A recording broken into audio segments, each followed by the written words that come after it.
네, 이스라엘 백성들 중에는 이 밭을 하나님께 바치는 자도 있었습니다. 여러분, 이 이스라엘 백성들이 이 자신의 밭을 하나님께 바친다고 하는 말이 무슨 말일까요? 농사 짓는 것을 포기하겠다는 뜻일까요? 아니죠. 예전 자신의 조상들이 이 광야에서 살았듯 이제는 하나님의 말씀을 가지고 살아보겠다라는 그런 뜻을 가지고 있습니다. 그런 고백인 것이죠. 그런데 어떤 사람이 아무리 은혜를 많이 받아서 하나님께 밭을 바쳤다 하더라도 그 사람의 마음이 변할 수 있고 또 가족들의 반대가 심해서 바친 밭을 물러야 할 때도 있을 것입니다. 이에 대해 하나님께서는 밭의 정가를 매기셨습니다. 16절 말씀을 한번 보십시오. 제가 읽겠습니다. 만일 어떤 사람이 자기 기업된 밭 얼마를 성별하여 여호와께 드리려 하면 마지기 수대로 내가 값을 정하되 보리 한 호멜 지기에는 은 50세겔로 계산할지며. 아멘. 분명 하나님의 밭을 바치는 것은 좋은 일인데 사람의 마음은 일정하지 않기 때문에 취소할 수 있습니다. 그러나 잘 생각해 보면 이 하나님께 바친 것을 취소하는 데서부터 하나님의 말씀은 소홀히 되면서 또 하나님으로부터 멀어질 수 있는 거죠. 그래서 하나님께서는 이스라엘 백성들이 스스로 대가를 지불하게 하셨습니다.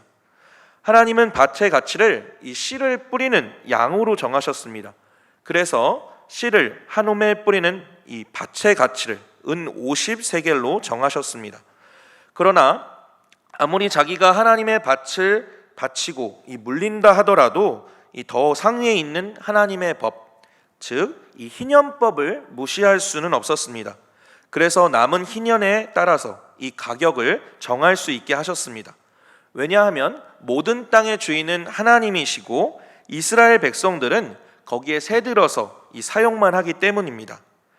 이스라엘 백성들은 양이나 소나 모든 가축의 첫 새끼는 자기의 것이 아니었습니다. 이것들은 모두 이 하나님께 바쳐져야만 했죠. 사실 농사를 짓거나 이 목축하는 사람들에게 있어서 모든 첫 소산을, 첫 새끼를 이 하나님께 바쳐야 한다는 것은 굉장히 쉽지 않은 일이었습니다. 어떻게 보면 너무나도 아까운 일이었기 때문이죠. 그러나 이스라엘 백성들은 이미 출애굽을 했을 때 이 애굽의 장자와 교환을 했기 때문에 이 하나님의 사람들이었습니다. 하나님께서 이 애굽에서 이 장자를 죽이실 때 이 사람만 죽이신 것이 아니라 모든 가축에 처음 나는 것은 다 죽이셨습니다. 이처럼 모든 처음 난 가축은 하나님의 것이기 때문에 이유를 막론하고 이 하나님께 바쳐야만 했습니다.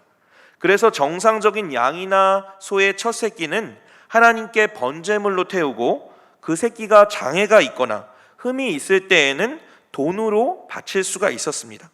그리고 낙타나 개 등과 같이 성전에 바칠 수 없는 것은 양이나 염소로 바꾸어서 바치든지 아니면 목을 꺾어서 죽여야 했습니다. 그뿐만 아니라 모든 이스라엘 백성들은 이 하나님께 11조를 바쳐야만 했습니다. 특히 이스라엘 백성들이 양이나 소를 가지고 11조를 바칠 때 약한 것이나 부실한 것만 골라서 바칠 수도 있었기 때문에 이를 방지하는 차원에서 소나 양을 이 지팡이 아래로 지나가게 하고 10번째는 무조건 색칠을 해서 하나님께 바치도록 했습니다. 이 32절부터 33절까지의 말씀을 보면 이렇게 나와 있죠. 모든 소나 양의 11조는 목자의 지팡이 아래로 통과하는 것에 10번째 것마다 여호와의 성물이 되리라. 그 우열을 가리거나 바꾸거나 하지 말라. 바꾸면 둘 다 거룩하리니 무르지 못하리라. 이렇게 11조로 바쳐진 소나 양이 있었기 때문에 이스라엘의 번제단에는 항상 불이 붙어 있었고 하나님의 진노는 이 축복으로 바뀌었던 거죠. 또 이스라엘의 의무 중 한 가지는 하나님께서 저주하신 것은 아예 가질 수도 없었습니다. 28절에서 29절 말씀을 한번 보십시오. 어떤 사람이 자기 소유 중에서 오직 여호와께 온전히 바친 모든 것은 사람이든지 가축이든지 기업에 바치든지 팔지도 못하고 무르지도 못하나니 바친 것은 다 여호와께 지극히 거룩함이며 온전히 바쳐진 그 사람은 다시 무르지 못하나니 반드시 죽일지니라.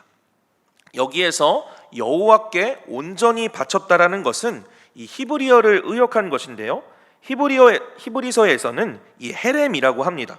하나님께서 저주해서 손을 대지 못하게 하신 것을 말합니다. 여호수아서에 보면 하나님은 여리고성에 있는 모든 물건을 이 헤렘으로 선포하셔서 아무것도 가지지 못하게 하셨습니다.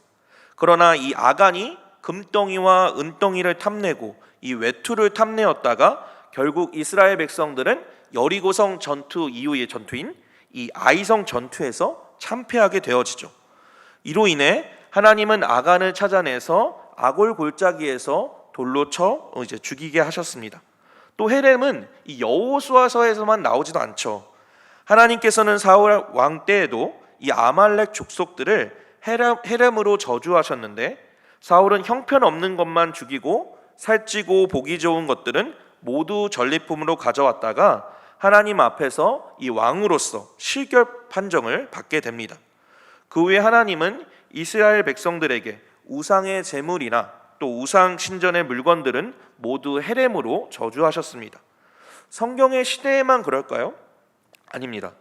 오늘 우리에게도 이 헤렘과 같이 이 세상에서 손을 대어서는 안 되는 것들이 있습니다.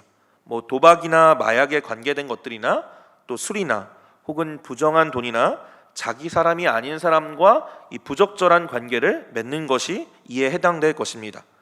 오늘날 우리 사회에서도 다른 사람의 돈을 횡령하거나 자기 사람이 아닌 사람과 이 부적절한 관계를 맺어서 이 망신을 당하고 이 자리에서 쫓겨나는 사람들이 많이 있습니다.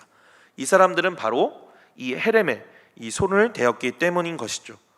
하나님께서는 아무리 이 이스라엘이 하나님의 말씀을 붙들고 또 부흥이 일어났다고 하더라도 인간의 마음에 변덕스러워서 이 하나님 말씀에서 이 떠날 수 있다는 것을 주목하셨습니다.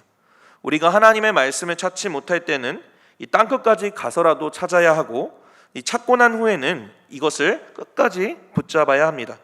그러나 우리 인간은 언제나 변덕스럽고 이 변화를 원하기 때문에 이 바른 길을 찾은 후에도 이 딴 길을 가는 경우가 많이 있습니다. 이때 우리를 이 지속적으로 하나님에게 메워놓을 수 있는 것은 오늘 본문에서 말하는 어떤 5분의 1의 페널티나 돈으로 환산해서 바치는 것으로는 안 되는 거죠. 우리는 더 강하고 튼튼한 것에 우리 자신을 메워야 합니다. 그것이 무엇일까요? 바로 변치 않는 하나님의 말씀에 우리 자신을 붙들어 매야 합니다. 우리가 세상적인 야망이나 어떤 욕심에 이끌려서 이 하나님의 말씀에서 조금이라도 벗어나려 할 때는 가차없이 자신을 채찍질하고 자신을 돌아봄으로 이 하나님의 말씀을 붙잡아야 되는 거죠. 하나님께서는 오늘 본문인 이 레위기의 마지막 장을 통해서 우리 인간의 연약함을 함께 보여주시고, 또 우리 인간이 똑바른 길로만 갈 수 있는 능력이 없다는 것을 보여주셨습니다.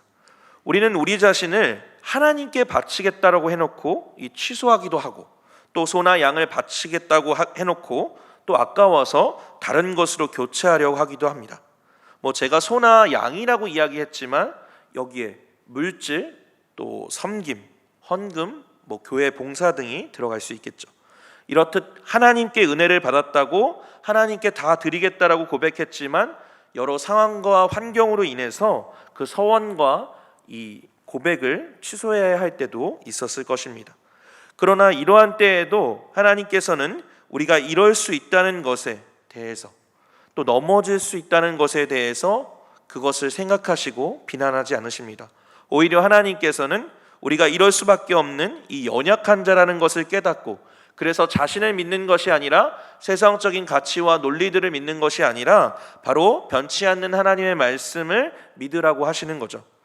변치 않는 하나님의 말씀을 붙잡고 살아가는 우리 성도님들이 되시기를 간절히 소원합니다. 제가 기도하겠습니다. 사랑의 하나님, 오늘 레위기 말씀을 통해서 우리에게 말씀해 주시니 감사를 드립니다. 우리의 삶을 돌아보면 하나님께 은혜를 받았다고, 또 하나님께 물질, 또 섬김, 이 헌신 등 다 드리겠다고 고백했던 것들이 많이 있지만 여러 상황과 환경으로 인해 그 서원과 고백을 다 지키지 못하고 취소할 때도 많았음을 고백합니다. 하나님, 하나님 앞에 우리의 죄와 함께 우리의 연약함을 함께 고백하오니 예수 그리스도의 보혈로 말갛게 씻어주시고 다시금 변치 않는 하나님의 말씀을 붙잡고 살아갈 수 있도록 우리를 인도해 주시옵소서. 오늘 하루 하나님의 말씀을 붙잡고 담대하게 그 말씀을 붙잡고 살아갈 수 있는 우리 한 명 한 명의 성도님들 될 수 있도록 하나님 인도하여 주시옵소서. 이 모든 말씀 예수님의 이름으로 기도드립니다. 아멘.